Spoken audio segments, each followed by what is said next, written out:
हमार चलल बाया हमारे ही चली। ढेर अइले गइले गुंडा माफिया कटने बाहुबली। केहू के बस के चीज नइखे। इहा राज हमार चलल बाया हमारे ही चली। ढेर अइले गइले गुंडा माफिया कटने बाहुबली।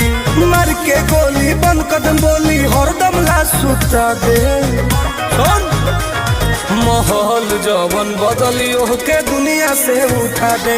माहौल जवन बदलियो के दुनिया से उठा दे।